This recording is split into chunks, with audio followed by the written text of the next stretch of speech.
we've had quite a wonderful response to this program, and we're delighted that you've come.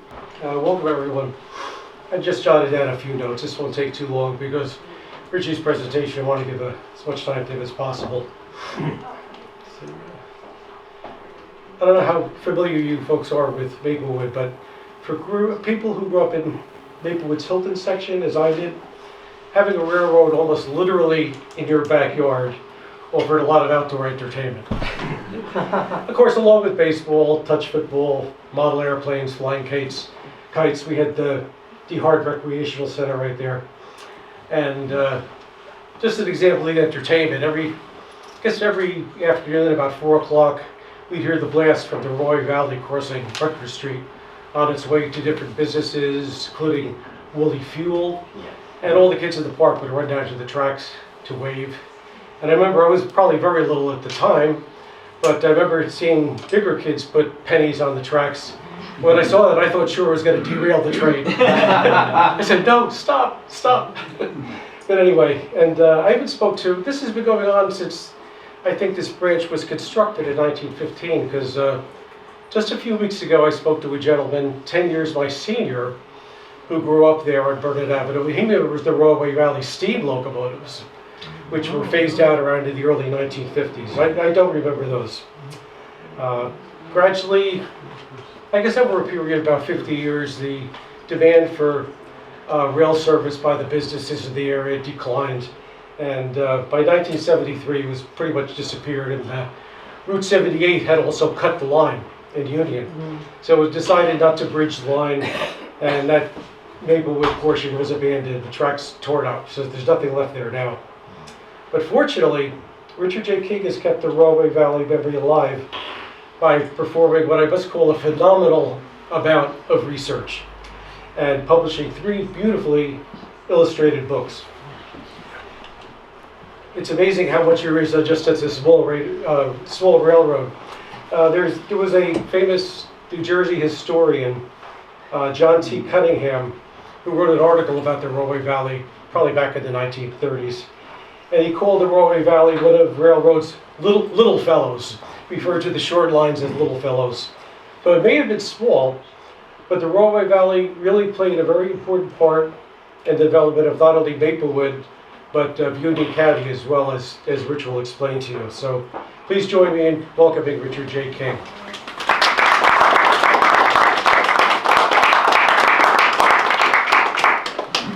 Well, good afternoon, everybody, and well, first of all, welcome to my presentation, 3 Miles to Maplewood. As Don mentioned, my name is Richie King, and for more than a decade I've been researching what the president of the railroad referred to as a little streak of rust, known as the Rahway Valley. I grew up in Union, New Jersey, one of the 6 towns along this little railroad route. While the Rahway Valley shut down in 1992, 2 years before my coming into existence, my natural curiosity got the better of me, and I couldn't help but wonder about all of the abandoned tracks in my hometown. That curiosity has led to an incredible journey of countless hours of research, numerous interviews, and lots of collecting of photographs, documents, and memorabilia, as well as publishing a few books on the subject. Outside of my interest in the Rahway Valley, I work full-time as a business analyst for Volvo Cars, serve on the boards of the Tri-State Railway Historical Society and the United Railroad Historical Society of New Jersey, and spend lots of times camping my family's property in the Catskill Mountains of New York. So why the fascination with the Rahway Valley, especially by someone who was born after it went out of existence? Well, there's a lot to love about this little railroad. Its quirky origins, its diminutive size, its colorful cast of characters and endless anecdotes, the small but mighty steam and diesel locomotives, and above all else, the sheer tenacity that allowed this very little railroad to keep running its trains for an impressive 95 years, despite every conceivable obstacle thrown its way. There are also the people who make this story come to life. The Rahway Valley only employed a handful of people at any given time, but through their dedication, the railroad became a success, keeping trains running, serving its patrons, and helping to shape Union County and a portion of Essex County into what they are today. Each had their own story. For example, just to give you a little tidbit of some of the people who work for the Rahway Valley, on the far left is Carl Neese, who came from Virginia in 1910 and worked his way up to master mechanic, keeping the steam engines running year-round until his retirement in 1948. Next to him, the gentleman looking straight at the camera, is George Davis, hired as a brakeman in 1927. He worked nearly every job for the railroad, brakeman, conductor, trackman, shopman, and knew the railroad better than just about anyone. He became shop foreman in 1950, caring for the diesels until his reluctant retirement in 1972 after 45 years of service. On the far right, kind of in the shadows, stands Frank Frote, the longtime engineer. The Rahway Valley only had one at any given time. He first fired steam engines for the Rahway Valley in 1920 for a little bit, and then returned full-time in 1937, was promoted to engineer in 1939, a position he held until 1971. Frote loved his job and rarely missed a day's work.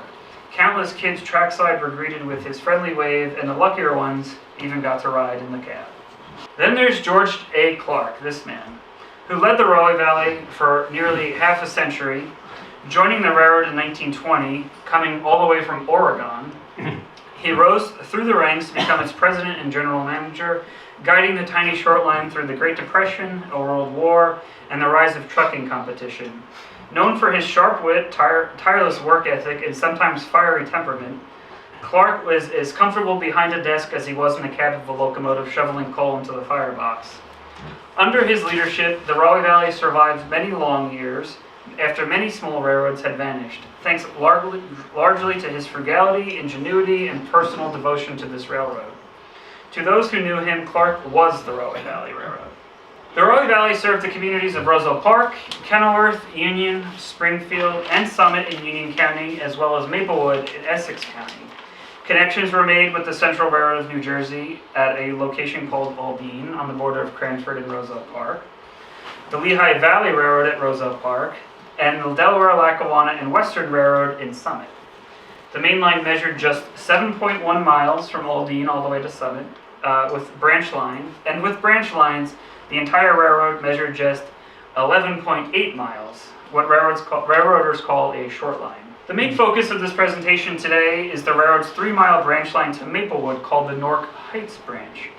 This branch attracted many industries to Union and Maplewood, and will take something of a deep dive into those industries as well as the branch's history. As we get started, it's important to understand that the Rahway Valley had its fair share of quirks, and one of them was its tendency to give multiple names to things. The branch line we're discussing today is a perfect example. Officially, it was known as the Rahway Valley Line, and I'll explain later why. During initial construction, it was called the Mars Avenue Extension, since it was being built towards Mars Avenue in Union. In newspaper accounts, it often appeared as the Hilton branch, after the Maplewood neighborhood it served. And because it reached Maplewood, it was also called the Maplewood branch. To make matters even more confusing, the Rahway Valley named its freight station in the Maplewood neighborhood of Hilton, Newark Heights, leading to the popular nickname the Newark Heights Branch. And as the line was gradually abandoned and retreated back towards Union, people referred to it as the Unionbury Spur or the Yeager Industrial Branch, after its last active customer, Yeager Lumber. I'll stick with Newark Heights Branch, since that's what the railroaders themselves called it. And if that wasn't enough, here's a glossary. So to give everyone a helping hand, I made a little cheat sheet. Hilton was the name of the neighborhood in Maplewood. Maplewood is the township of Maplewood that was known as the township of South Orange until 1922.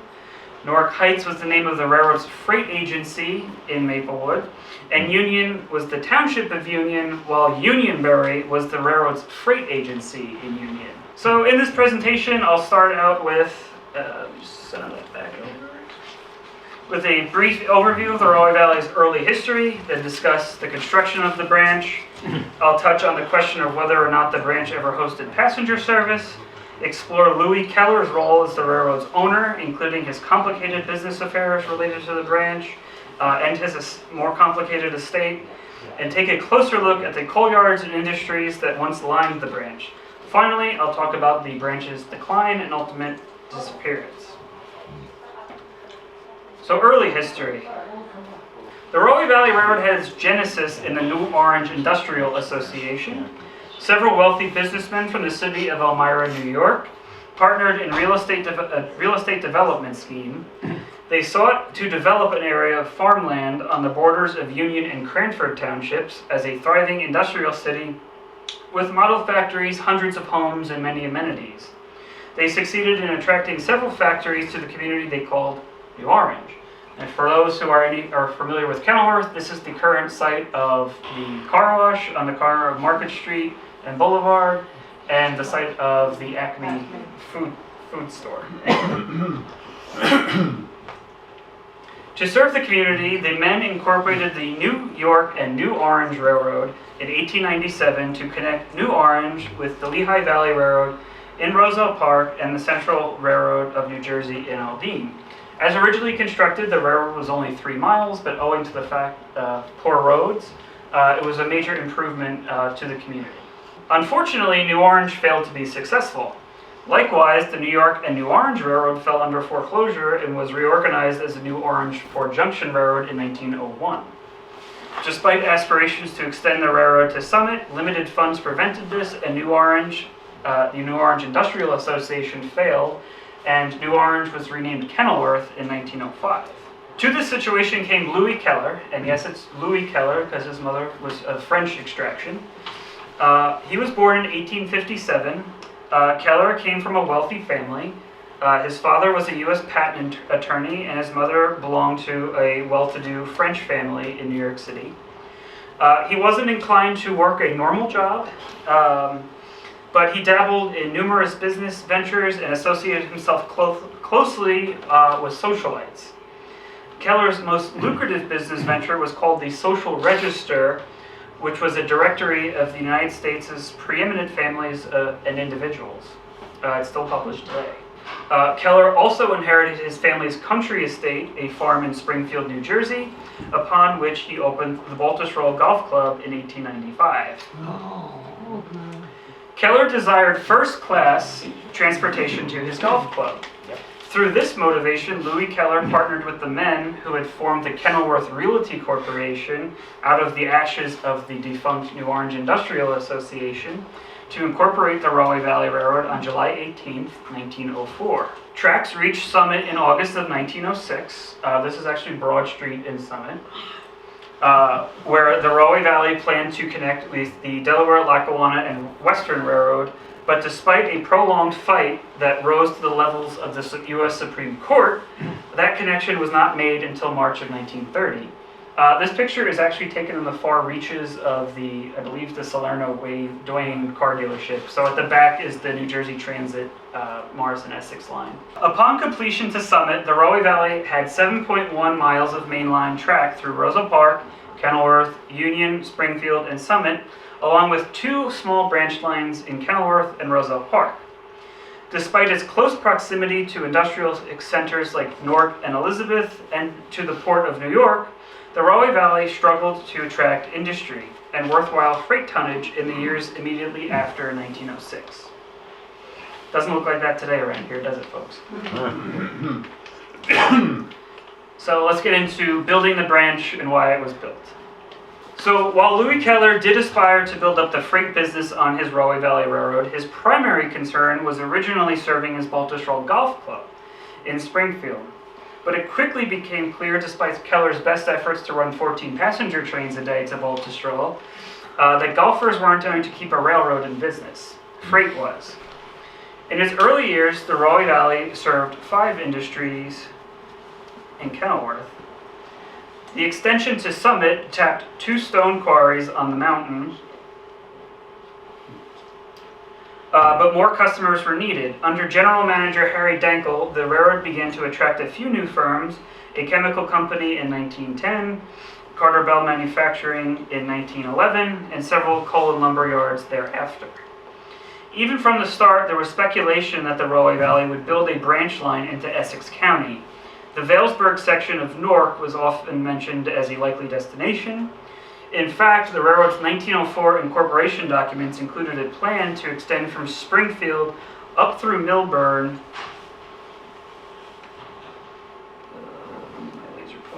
Up through Millburn, and across into Maplewood. While we don't know the exact intentions behind those early proposals, by the 1910s it was clear that Louis Keller was eyeing an expansion, this time a 3-mile branch through Union and into the Hilton section of what was then the township of South Orange.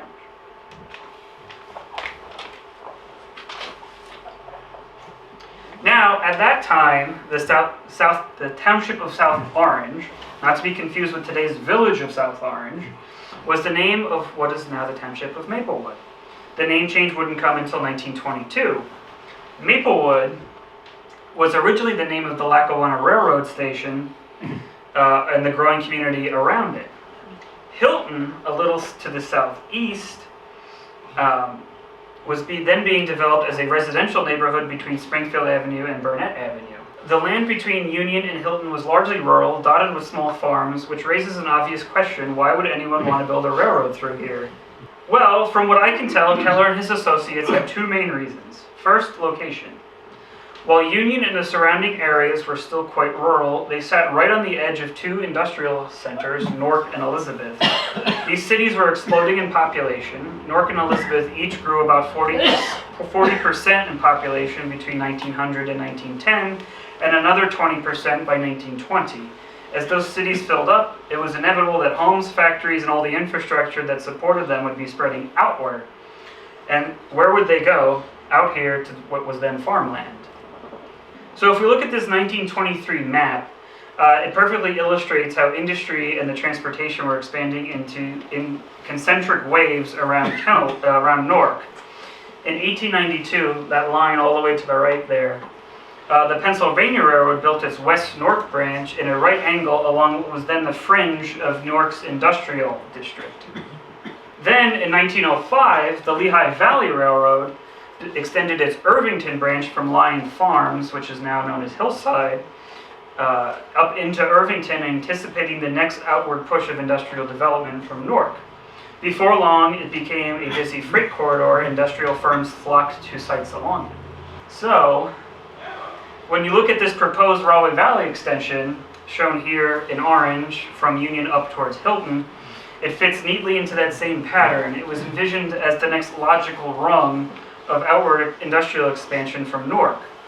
So when you view these lines together, the Pennsylvania's West Newark branch, the Lehigh Valley's Irvington branch, and the Rahway Valley's proposed Newark Heights branch, you can actually see the pattern of development like ripples spreading out from Newark itself. Each new railroad became the spine of a new wave of growth. Keller and J. Spencer Caldwell, who was the general manager of the Rahway Valley at the time, hoped that the branch would capture the next one. So the second reason for building the Newark Heights branch was trolleys.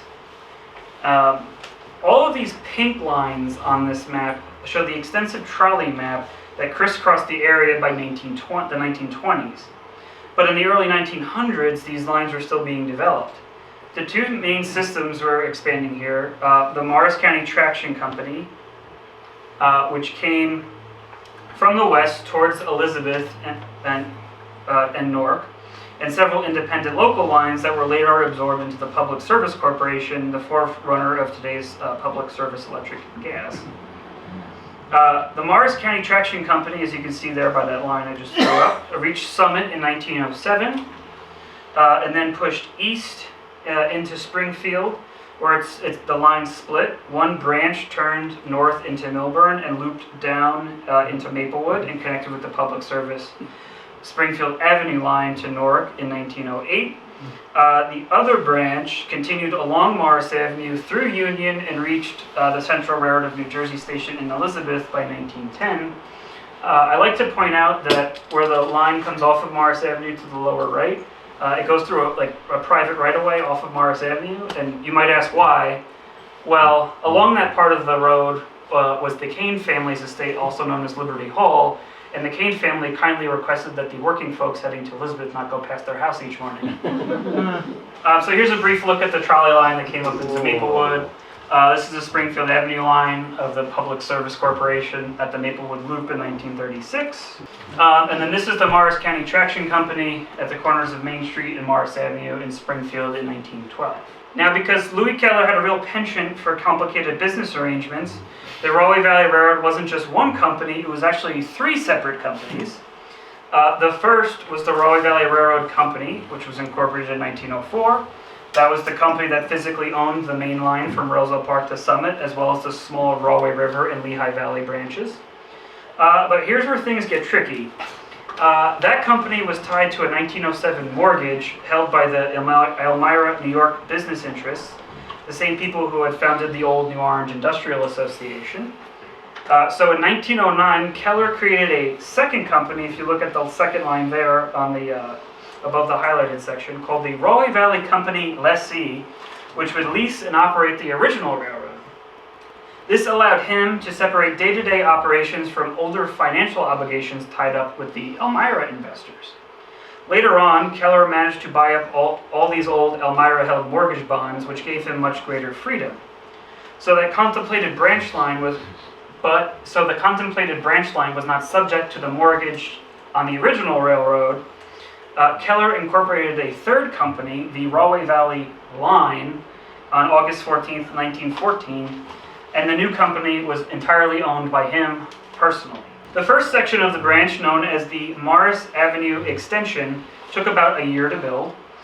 Much of the right-of-way was purchased in the name of a gentleman named Dennis Long, a well-known local figure who had earlier been involved with the New Orange Industrial Association, served on the Union Township Board of Education, and was friendly with the reputable State Senator John Kane, and even served as trustee of the Connecticut Farms Presbyterian Church.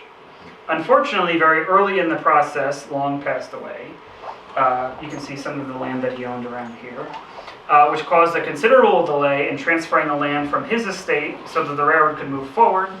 The initial 0.85 miles of track stretching from the main line to Morris Avenue was completed in September of 1915. So the end of that yellow line at the right is currently by the CVS and Jaeger Lumber on Morris Avenue, where Elmwood Avenue comes in. But even before construction wrapped up, the project had already begun attracting new business to the area. In June of 1915, the Holzapfel American Composition Company, a paint manufacturer, purchased a parcel along the right-of-way and began building a factory, as more well-known as what the name it later had, which is International Paint. Across the tracks, the Rahway Valley also tapped the business of the Fred Stone Lumber Company. You can see Stone Realty Company there. That is the predecessor to today's Jaeger Lumber Company.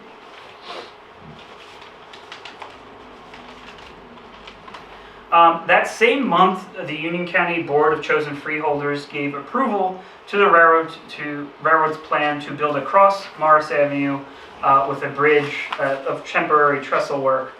And Morris County was a county road at the time. It's a state highway today. So as the railroad worked to source steel girders for the bridge, it received permission from the Morris County Traction Company, which went down Morris Avenue in November of 1915, to erect temporary wooden truss work over their trolley tracks on Morris Avenue, which allowed construction to continue on the far side of Morris Avenue without disrupting trolley service. The concrete abutments for the bridge, one of which still exists, were constructed in 1915. During construction of the truss work, one of the laborers, Michael Castelli of Milburn, fell from the bridge while pushing a wheelbarrow across. He landed between a pile of lumber and several steel girders, suffering a sprained back and multiple cuts, but fortunately survived the fall. Rather than use outside contractor, the railroad actually built the branch with its own forces. At Morris Avenue, Louis Keller purchased enough land between the embankment and the paint factory to construct a freight office and freight house. A team track was later built nearly to the curb line where customers without their own rail siding could have freight cars spotted for unloading directly into trucks for delivery. So your boxcar would come down the track, you drive your truck open the boxcar, load up your stuff, and be on your merry way. To equip the new facility, the Rahway Valley repurposed two recently closed depots from along its main line. The former Kate Miller Station, which was once located on Liberty Avenue in Union, became the Freight House, while the former Doty Station, near what's now the south side of eastbound Route 22, was located here to serve as the freight office. And here's a little note from Louis Keller mentioning all the land that he purchased for this. So because this new team track functioned as a shipping and receiving point, it needed an official station name. There weren't codes or anything back then. Everything went by the name of the station that you were trying to send it to. The railroad refused to use the name Union for its station. Since its incorporation in 1808, the township of Union had always struggled with its overly common name. The Rahway Valley connected to the National Rail Network, where dozens of Union locales were served. So the Rahway Valley needed something unique.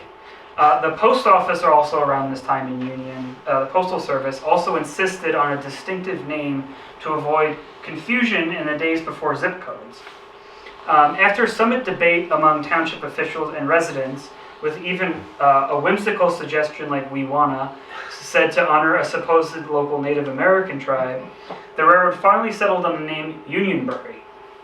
That name had no real local significance as far as I can tell, beyond its simple differentiating suffix, but it stuck. Still, the Rahway Valley continued to battle confusion for years. Union was also served by the Lehigh Valley Railroad on Morris Avenue, which is today's location of the Union train station on New Jersey Transit, and often freight bound for the Lehigh Valley's, what they called their Townley station in Union, ended up at the Unionbury station in Union, and was often a source of a lot of correspondence back and forth and confusion by all concerned. So the Unionbury Freight Office was eventually replaced by a new structure in 1929, and the original one was moved to Kenilworth to be used as a storage building, and that's that ramshackle building there located off to the right. So that was the Unionbury station, grand as it was. After a prolonged search, Louis Keller and General Manager Caldwell finally located suitable bridge girders from the New York, Westchester, and Boston Railway, an interurban electric line that operated in the Bronx and Westchester County in New York. They purchased 61-foot long girders for the Morris Avenue Bridge, along with 2 pairs of 47-foot girders intended for the planned crossings at Vauxhall Road and Stanley Terrace. The girders had originally come from bridges on the New York, Westchester, and Boston that had been dismantled about a decade earlier and were sitting out in the field waiting to be resold, which was a practical and economical solution for the Rahway Valley's modest needs. Louis Keller's pockets were not as deep as he would have liked. The Morris Avenue Bridge across Morris Avenue was completed in February of 1916. This shot taken in 1954 looks east along Morris Avenue towards Elmwood Avenue. That Esso station seen up ahead is today's 7-Eleven convenience store. This shot looks taken on the same day in the other direction looks west. So incidentally, all of the bridges on the Newark Heights Branch had abutments that were constructed to be wide enough to accommodate 2 tracks. So if you look here, you'll notice this abutment is extra wide. So why is that? The accommodation for the second track was meant to carry trolley cars operated by the Public Service Corporation, a reflection of Keller's vision for the branch to serve both freight trains and electric streetcars. Today, the abutment on the left is all that remains of the Morris Avenue Bridge. This photo gives a better view of one of the 2-track bridge abutments. And just off to the left, you can see the second Unionbury Freight Agent's office, which was built in 1929.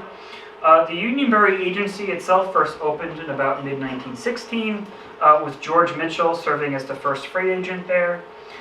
So a brief note on freight agents, what did they do? So freight agents were the vital link between the railroad and its customers. They handled everything from arranging car routings and coordinating shipments with connecting railroads, to managing paperwork, handling damage claims, and collecting demurrage fees. So what a demurrage fee is, if a freight car is sitting on your siding for more than a few days, you start getting billed for being there. They also oversaw less than carload freight. So before the days of Amazon and UPS and things like that, if you wanted to ship a package of bubblegum across the country to Union, you go to the Unionbury Freight Station and pick it up there. Interestingly enough, in some of the paperwork, we found an instance where the Township of Union shipped in a boxcar of new fire hydrants for the town that were brought here to the Unionbury Freight Station. So the siding came down off behind the station? Yeah, so the railroad appears on an embankment on the right, and this siding came up behind the Unionbury Freight Office. And I'll show you, probably right where that fence was. And I'll show you why that was problematic. in just a second. Over the years, there were a number of agents that served here. Robert Caldwell, the general manager's son, briefly held the position in 1918-1919 at the ripe old age of 16. H.B. Klein followed, though he only served for 3 days. Robert Kelly took over. A gentleman named Tony Gludding served from 1932 to 1934 here. And finally, Thomas E. Tom Miller, who was related to the township clerk of Union, longtime township clerk Mary Miller, and the Miller family, whose farm was on Colonial Avenue, became the last freight agent. Tom Miller was remembered as a kind old man with a pipe in his hand. His wife Mabel often helped him in his work. And by the late 1960s, business had declined to such a point where theoretically his Unionbury freight agent's job was no longer necessary. But out of respect for his longtime service, the Clark family and the railroad, which managed the railroad, and the railroad itself, allowed him to remain in his post until his retirement in 1969, after which point the Unionbury freight office was closed. So I mentioned why that was problematic, why the track nearly came to the street there. So although the tracks crossed over Morris Avenue by bridge, that didn't always stop the Rahway Valley from nearly creating its own grade crossing here. In May of 1937, the train crew was shoving 20 cars up the Newark Heights Branch through Unionbury. So shoving means that the cars were on the head end of the locomotive, and the locomotive was pushing from behind. So unbeknownst to the crew, the switch into the Unionbury team track had been tampered with, likely by some mischievous local youth. Which diverted the train off of the main track. The engineer, Bill Snyder, didn't realize anything was wrong because he couldn't really see until the entire cut of cars had already turned onto the siding. Trainmen riding atop the cars frantically waved for him to stop, to no avail. Sensing trouble, the Unionbury freight agent, George Mitchell, sprinted into the middle of Morris Avenue. He was 69 at the time. Just in time to halt a loaded bus and 2 automobiles before 2 boxcars rolled across the road, completely blocking traffic. No one was hurt, although the telephone cable was severed, which cut service to more than 200 customers from the railroad west up Morris Avenue into Springfield. After Mitchell brought traffic to a halt, Union police arrived on the scene to manage the scene. Police Chief Jacob Denk rerouted eastbound traffic via Burnett Avenue and Vauxhall Road, while eastbound vehicles were detoured across Caldwell Avenue. Hundreds of onlookers gathered as the loose cars were finally derricked back into the siding after only 2 hours of work and wrapped up around 8:45 p.m. Unfortunately, for all the folks looking to call their girlfriend that day, it took telephone company crews more than a day to repair the damage.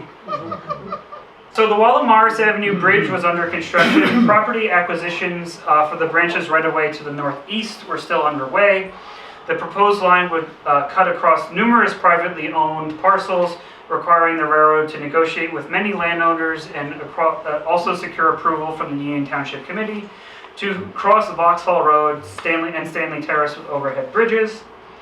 Louis Keller and General Manager Caldwell and the railroad's attorney, Elmer McCurgan, worked diligently to assemble the right-of-way piece by piece, purchasing pieces of property owned by, heading this way, owned by Anna Louise Williams, Henry Herpers, James and Edward Burnett, Henry Kubach, George Kubach, Mary Poisher, the Headley Estate, the James O'Mara Estate, the Hollywood Cemetery Company, H. Kriegsman, and James T. Luby. Acquiring the necessary land through the Burnett farm proved somewhat problematic. The property was owned jointly by brothers James and Edward Burnett, and the railroad's planned route, running from just west of Morris Avenue, roughly to Stanley Terrace, required substantial elevated fill, so it would be above the height of the ground. The fill material was actually hauled in from an excavation site in nearby Kenilworth. For the Burnetts, this new embankment presented a major problem. It would bisect their farm and effectively cut it into 2, which limited their access between their fields. Negotiations with the brothers dragged on as Keller and Caldwell worked to find a solution that would allow construction to move forward without alienating their neighbors or delaying the project any further. So these are the Burnett brothers and their farm. So here's a photograph showing one of the Burnett brothers at work on their farm. By September of 1915, Keller finally reached an agreement with the Burnetts to resolve their concerns. He agreed to construct and maintain a small passageway, which is essentially a cattle pass, beneath the new embankment, which allowed the brothers to move between their fields on either side of the railroad. It was a simple but practical solution that satisfied the Burnetts and allowed the branch's construction to continue.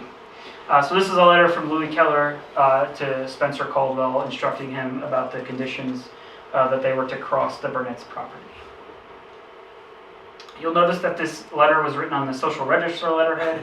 For whatever reason, Louis Keller always wrote on Social Register letterhead and never, in his capacity as president of the railroad, ever used Rahway Valley Railroad. So here's a snippet that talks about the cattle pass. So that the purchaser will erect and maintain a passageway beneath the railroad to be built across the lands of above conveyed at approximately the end of the first course, as appears in the above description of the lands, which passageway shall be at least 13 feet in width and shall have at least a clearance of 7.5 feet, very tall, and that the passageway shall be reasonably paved so that the approaches to the passageway shall be reasonably graded. So unfortunately, I do not have a picture of the cattle pass, but we do have this 1961 aerial view where you can make it out just ever so faintly. The pass was located behind the old baseball field, behind the old elastic stop nut plant on Swanstrom Place. Of course, the area looks completely different today. The old Esna field is now home to the Department of Public Works, and the former railroad right-of-way has become Hendricks Drive. The cattle pass, like the railroad itself, is long gone. Continuing on, the railroad needed to construct bridges over Vauxhall Road and Stanley Terrace.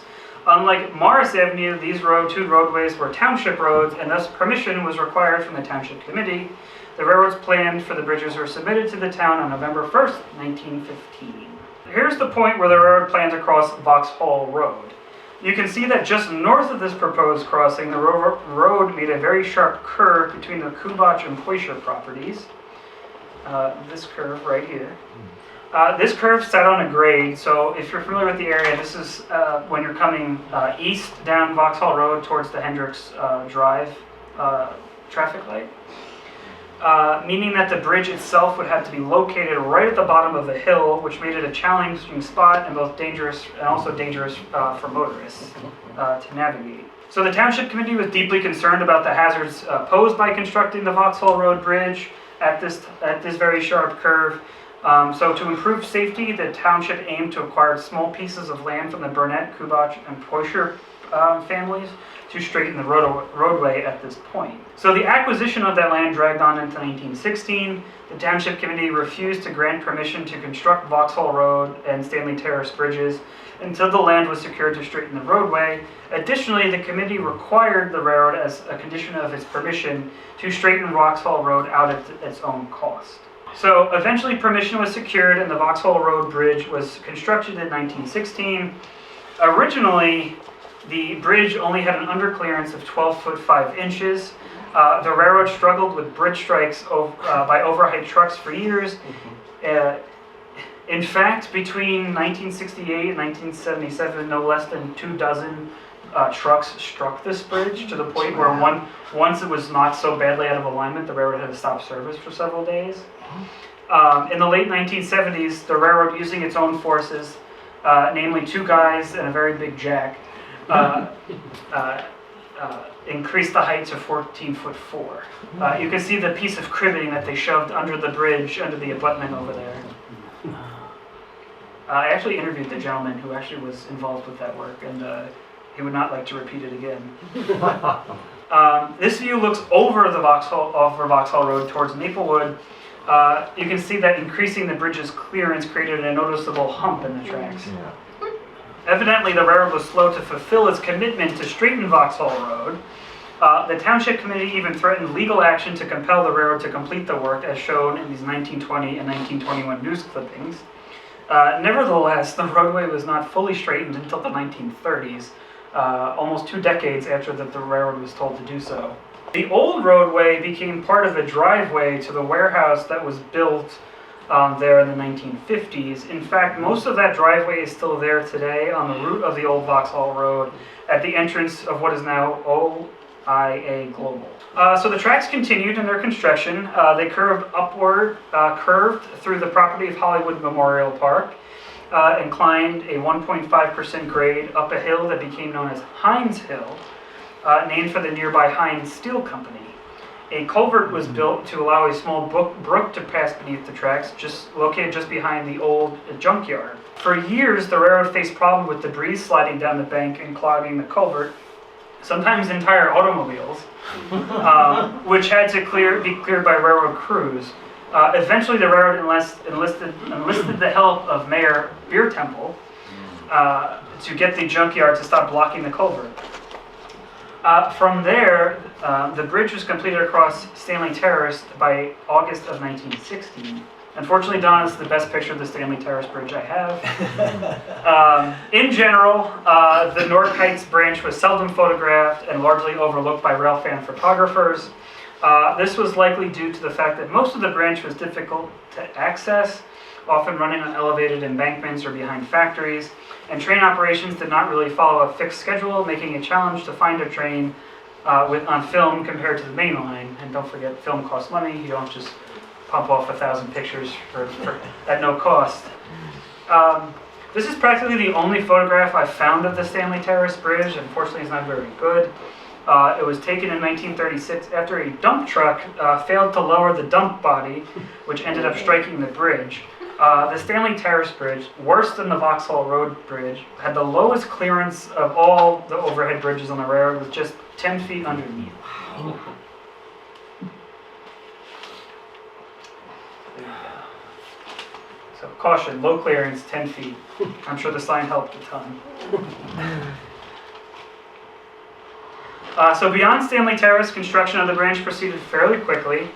Tracks were laid as far as Menzel's Woods between modern-day Rutgers Street and Boyden Avenue, which was so named for the Menzel family, and grading was completed to Boyden Avenue near the intersection of present-day Newark Way, where the railroad intended to construct a terminus. Per newspaper accounts, the Irvington and Hilton Coal Company constructed coal pockets to unload coal cars near Boyden Avenue in anticipation of the railroad's arrival, and the company was located on Springfield Avenue in Irvington. In late November of 1916, the first train to run the Newark Heights Branch into Hilton was run. It may have been hauled by this locomotive number 8 here. The train consisted of a locomotive and several flat cars loaded with rails and ties to complete the line to the Boyden Avenue terminus. Despite running its first train to Hilton, there were not yet any factories or customers on the Newark Heights Branch to serve outside of the paint factory in Union. Louis Keller continued his acquisition of property to support the branch's development. Parcels were acquired near present-day corner of Boyden Avenue and Newark Way to construct the freight office and scales. The railroad constructed terminal facilities at 361 Boyden Avenue in Maplewood, where it established its Newark Heights Freight Agency. The freight agent's office was built around 1917, had novelty siding and concrete foundation. Unfortunately, that's the best I can offer. I do not have a picture of it. This building was replaced by a second building in the late 1920s that was perfectly square and of wooden construction. I don't have a picture of it either. Mr. Tony Gludding was among the first freight agents posted here. By 1944, the Newark Heights Agency had been closed and consolidated with the Unionbury office. The Newark Heights Freight Office was leased to the Carl Coal Company and used by them as an office. Eventually, the building fell into disrepair, and the township of Maplewood pestered the railroad over its dilapidated condition, and the railroad tore it down in 1959. So that was the freight office there. The freight house was supposedly built in 1903 and brought to this location in 1916 from someplace else. Its origin is unknown. The building set up on blocks, but it was removed in 1922. There was also a Fairbanks wagon scale located alongside the freight house, built in 1917, and it had a weighing capacity of 15,000 pounds. Newark Heights was also a team track facility where local businesses could come and offload freight cars, or local residents could pick up package freight. One of the more well-known patrons of the team track, which some of you may recognize the name, was Tuscan Dairy, which took deliveries of hay and glass bottles here at Newark Heights. The railroad's Newark Heights terminal is now the location of the Maplewood Department of Public Works, which the township actually purchased from the railroad when it closed up shop in the 70s. The Rahway Valley Line, which is the company that owned the branch, leased the branch to the Rahway Valley Company lessee in March of 1918, but according to the North Evening News, the first carload of revenue freight wasn't brought into Hilton until December of 1918. It contained coal for the Irvington and Hilton Coal Company. The Irvington and Hilton Coal Company was eventually relocated from Irvington to the corner of Burnett Avenue and Tuscan Road. This became the Woolley Coal Company in 1924 and is today's Woolley Fuel Company, which still operates from the same very location, although the scene has changed quite dramatically. The Rahway Valley extended tracks from Boyden Avenue all the way to the coal yard, which was the furthest extent of the Newark Heights Branch. However, that was not for lack of trying. Throughout 1917, there was wild speculation in the newspapers about the efforts being made to connect the Newark Heights Branch with the public service trolley on Springfield Avenue. To accomplish this connection, the Rahway Valley proposed to cross Boyden Avenue. Louis Keller wanted to cross it with a bridge, and link up with the public service at their 43rd Street loop. The extension would have crossed Boyden Avenue, bisected the property of Susan McDonough, and skirted along the edge of Olympic Park. For whatever reason, the extension and therefore the partnership with public service never came to fruition. The only reminder of this contemplated partnership was the bridge abutments wide enough for 2 tracks, one of which still exists on Morris Avenue in Union. As constructed, the Newark Heights Branch did not cross any roadways at grade. However, in the 1930s, Field Road was extended across the tracks, and it was later renamed Rutger Street, and that is this crossing pictured here. There's a shot of the train up in Maple. So, passenger service. So one question that sometimes gets asked is if the Newark Heights Branch had passenger service. Well, the answer is, like many things of the Rahway Valley, it's complicated. The Rahway Valley had passenger service between Aldine in Cranford and Roseville Park, on the main line and Summit, until June of 1919. The history of passenger service on the branch, however, is very much less clear. From what I can tell, the first passenger train on the branch was an excursion train bound for Asbury Park on August 4th, 1915. The Rahway Valley frequently partnered with the local Sunday schools and the Jersey Central Railroad, to which it connected in Aldine, to run excursions to the Jersey Shore.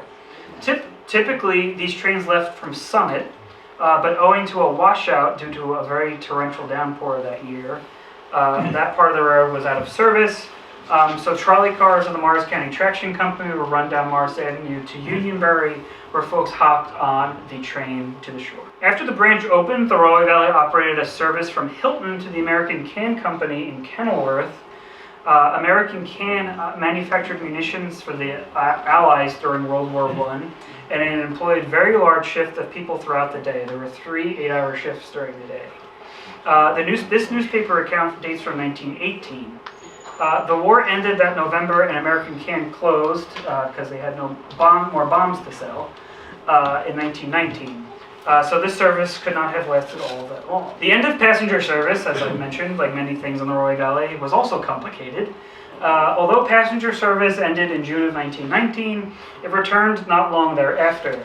In 1920, Louis Keller purchased 2 Kelly Springfield roadway buses and had them converted for rail service. We have confirmation that turntables were constructed for them at Kenilworth and Baltusrol.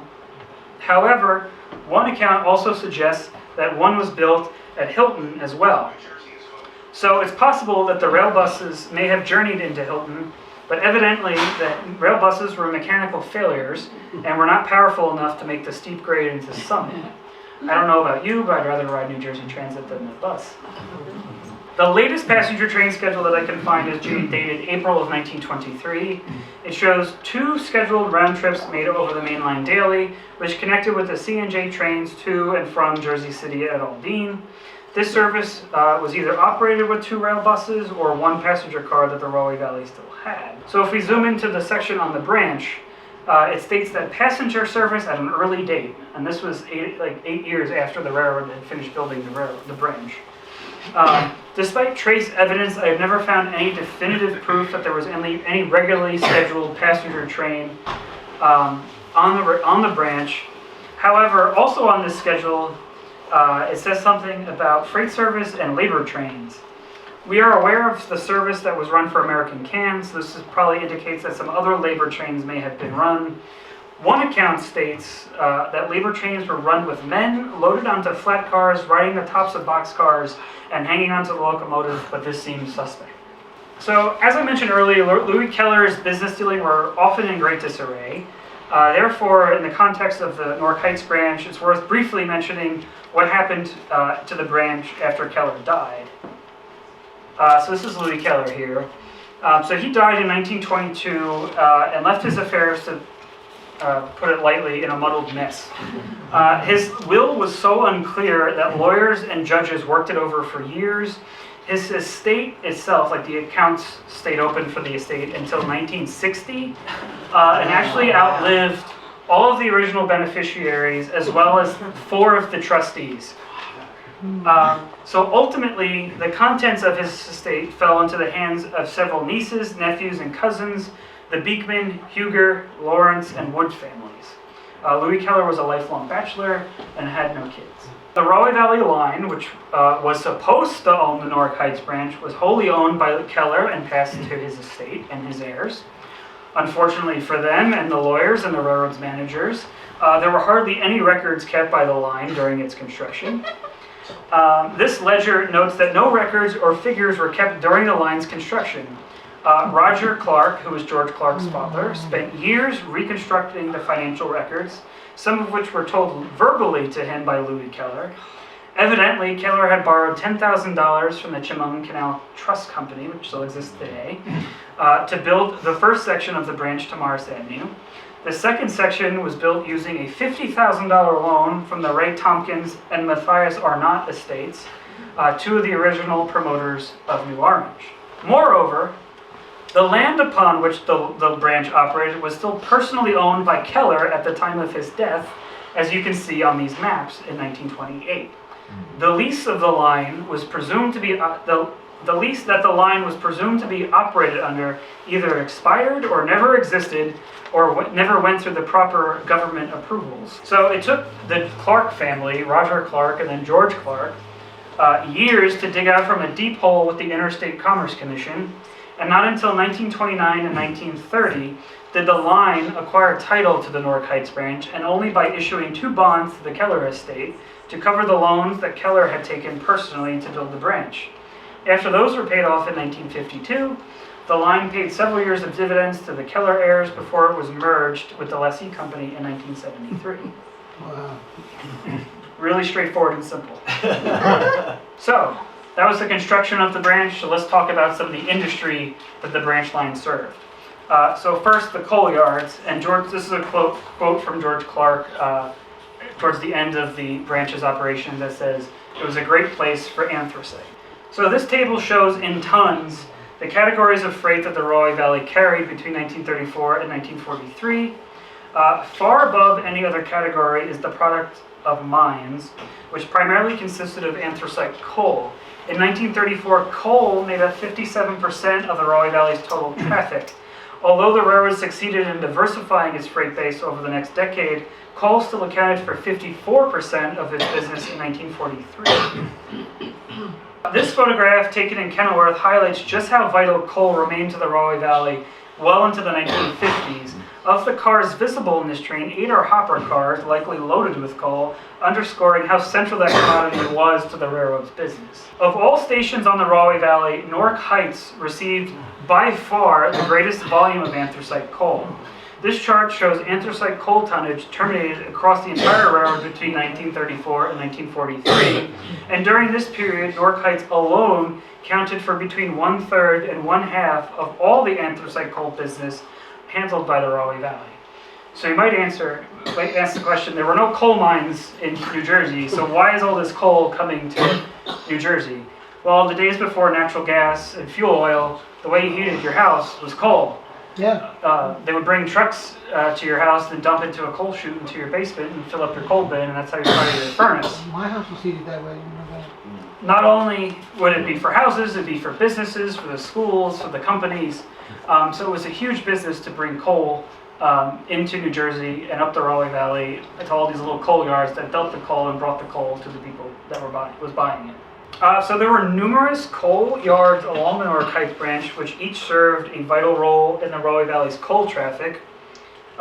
Yeager Coal and Supply Company was originally known as Fred Stone Company, one of the first firms to patronize the branch. It later became known as the West Virginia Company, I don't know why.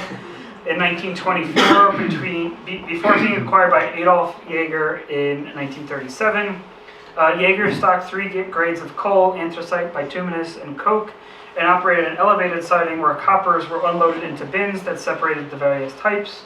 The company later diversified into fuel oil and exited the coal business around 1953. Yeager also sold building materials such as lumber, cinder blocks, cement, and bricks, with a large lumber shed on Morris Avenue that its rail siding entered directly into. I believe the shed was later destroyed by fire, and if you drive down Morris Avenue today, you will still see in business the Yeager Lumber Company. What later became Falk Coal was originally the William Bower Company, which began operations around 1926. Bower was acquired by the Fairley and Wilson Coal Company in 1930, and by the 1940s, the property was operated by the Atlas Coal Company. The Falk family took over operations in 1946, relocating from nearby Hillside. Falk Coal became known for its large set of coal silos that were located on Vauxhall Road, near the corner of Commerce Avenue.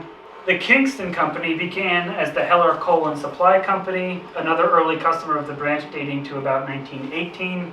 Around 1926, the property was acquired by Kingston, which operated a coal dock on Stanley Terrace where hopper cars were unloaded into bins. Further up the line, in Maplewood, 3 small coal yards were established along Newark Way in the 1920s. Newark Way Coal, which is originally known as the Donkerslost and Williams Company, Gordon Coal, and Cooper Coal. At the corner of Boyden Avenue and Newark Way stood Carl Coal Company, operated by Carl Peterson, which is a good friend of George Clark's. The company occupied part of the Rahway Valley's Newark Heights Station property and leased the former freight agent office, which I mentioned was demolished in 1959. On Tuscan Road, the William A. Thornley Company opened in 1926. Edward Burkholst later took over that business in 1948, naming it the Burkholst Coal Company, and subsequently it was known as the United Fuel Yards. At the very end of the branch stood Woolley Coal, the last coal yard on the line geographically. The property was originally operated by Nathaniel Drake, a feed dealer, before being purchased by the Irvington and Hilton Coal Company, which was owned by Edward Lewis and George Folsom, likely brothers, who had previously operated in Irvington and received coal via the Rahway Valley at Newark Heights Team Track. In 1924, Herbert and Norman Woolley took over the property, founding the Woolley Coal Company, and the firm gradually diversified beyond coal and continues to operate today as Woolley Fuel. So we do have a handful of pictures of these coal yards. This is the Falk Coal Company that stood on Vauxhall Road near the corner of Commerce Avenue. So this is looking at the back side of Falk Coal. Vauxhall Road would be on the opposite side. You can see the telephone pole off to the right where the road would have been. So this is completely unrecognizable today. I believe this is a park now. So this is taken right at the end of coal business. So while coal was mostly done by the early 1960s, the Falk Coal continued as the last coal customer on the Rahway Valley until 1971. So these pictures were taken right about that time. So this is a hopper, Norfolk and Western hopper that had been offloaded of coal at Falk Coal Company. Here's another shot of the silos the Falk Coal Company had. So this is looking, so that shadow in the foreground is from a elastic stop nut. Very different today. This is a shot that Don Maxon generously shared with me of the Carl Coal Company's building. This is taken in the 70s after Carl Coal had went out of business, but this is the corner of Newark Way and Boyden Avenue. So you can see this was their building back when they were open. This is the Woolley Coal Company that was at the corner of Tuscan and Burnett. Another shot of Woolley with a coal hopper being unloaded. So we are a little pressed for time, so I just will briefly touch upon some of the other industries that the Rahway Valley served. So Keller and his associates worked diligently to attract industry to the newly built branch line. He actually partnered with a gentleman named John Frank to do so.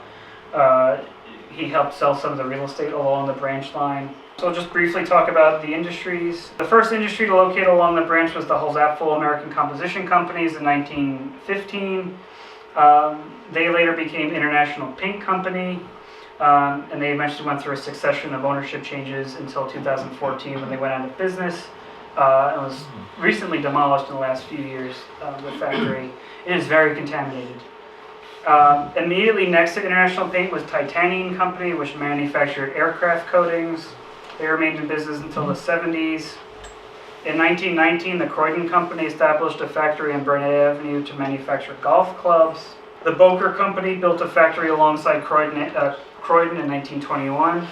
They were a German manufacturer of pocket cutlery, knives, scissors, shears, and the like. In 1923, Core Joint Concrete Pipe built a concrete pipe manufacturing plant on Stanley Terrace. They later became the American Concrete Pipe Company. Also in 1923, the Lombardi Company built a building supply yard in Maplewood. It became the Newark Heights Supply Company in 1925 and later went into business. About 1924, the Mercer Cement Block and Material Company and the Hope Foundry were established in Maplewood. Mercer later became Federal Cement and manufactured concrete products. There was the Geiger Engineering and Manufacturing Company, which built a plant on Burnett Avenue in 1937. They manufactured prefabricated buildings. There was the Elastic Stopnut Corporation of America, also known as ESNA, which built a plant on Vauxhall Road in 1940. They manufactured self-locking fasteners, and the company was founded by Carl Swanstrom, who lent his name to Swanstrom Place. That plant closed in 1996. The Mapes and Sproul Steel Company built a steel products distribution warehouse alongside Geiger around 1941, and they were in business through the 50s. There was Ideal Dairy Farms, which had a facility on Morris Avenue. They were in business from around the 40s through the 70s. That's where Ideal Professional Park and Cafe Z are now located, across from Jaeger Lumber. In 47, the Allen Risley Company, a manufacturer of soaps, built a plant on West Chestnut Street in Union. They later became Pyroplastics, which manufactured toys. In 1948, the Atlas Roofing Company, a manufacturer of roofing materials and a sheet metal work, built a factory in Rucker Street. They were in business until 1964. Menor Packing Company was established in Newark by William Menor. They moved to Maplewood around 1950. They were engaged in the packing and distribution of food products such as canned Spanish rice, canned beef stew, and canned corned beef. They went out of business in 65. In 1952, a warehouse was built on Vauxhall Road, which went through a succession of industries.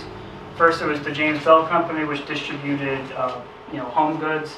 Then it was the APW Products Company, which was a paper distributor. And then it was the Hazel Bishop Company, which manufactured cosmetics. There was the Bosman and Casson Company, the J.L. Hammett Company, and Maplewood Stone all moved along the branch in 1954. Bosman and Casson later became known as Industrial Plywood, was a wholesale distributor of millwork and moldings. Their facility was on Brighton Street. Hammett built a facility set back off of Vauxhall Road. They manufactured school supplies and distributed that. They went out of business in 93. And then Maplewood Stone was a building supply yard, and they would receive carloads of sidewalk stone. Then there was Binder Machinery. They were a Bucyrus Erie dealer and were a dealer of heavy equipment like dump trucks and cranes and the like. There was Griffith Labs, which is locally referred to as the Spice Factory. Built a factory on Rahway Avenue 58, produced over 15,000 different seasonings. That factory is still in business today, known as the Callustian Company. Finally, the last two companies to move along the branch and patronize the railroad were Gordon Bass and Plygem. Gordon Bass was a wholesale liquor distributor and moved into Brighton Street. Plygem was actually the successor to Bosman and Casson and Industrial Plywood. And they occupied the building that's now occupied by Aramark back behind Costco. So here's a picture of Plygem. Here's an aerial view of, we got Industrial Plywood, Gordon Bass, the Risley Company here. Just skip that a little bit. And we have International Paint and Titanium at the intersection of Morris Avenue and Elmwood Avenue.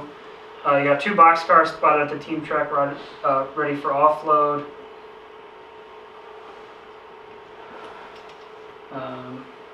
Here's an aerial view of the Hammett facility and the long siding that curved off the branch to reach the building.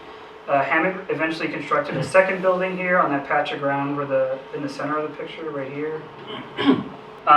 This actually shows the backside of the building in later years and the switch for the siding.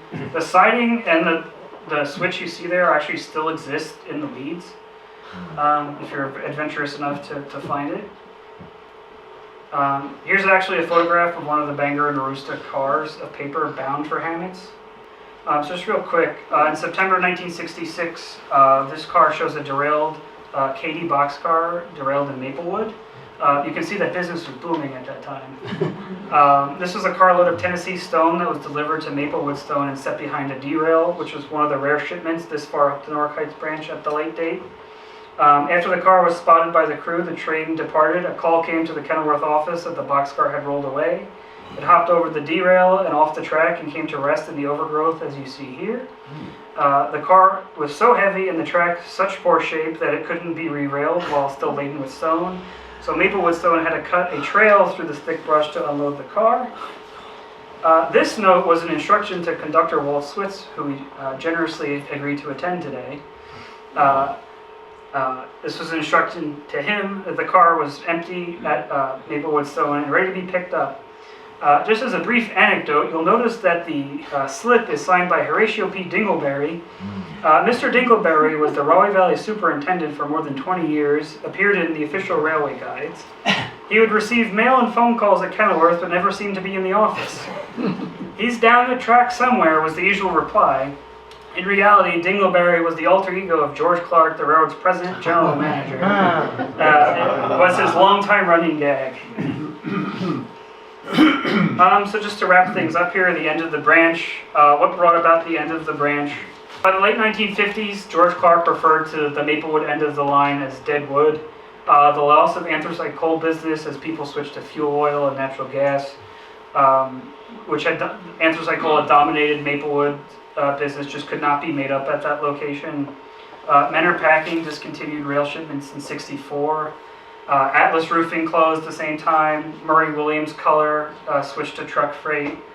George Clark said, "I don't mind telling you it was the best station on our little railroad. It's -0 now." The railroad's last Maplewood customer after '64 was Maplewood Stone. Clark was authorized to close the tracks past Rucker Street in '65. However, he still held out hope that he would get some customers to locate on the railroad. But Maplewood Stone removed only 3 cars in '67 and only 1 in '69.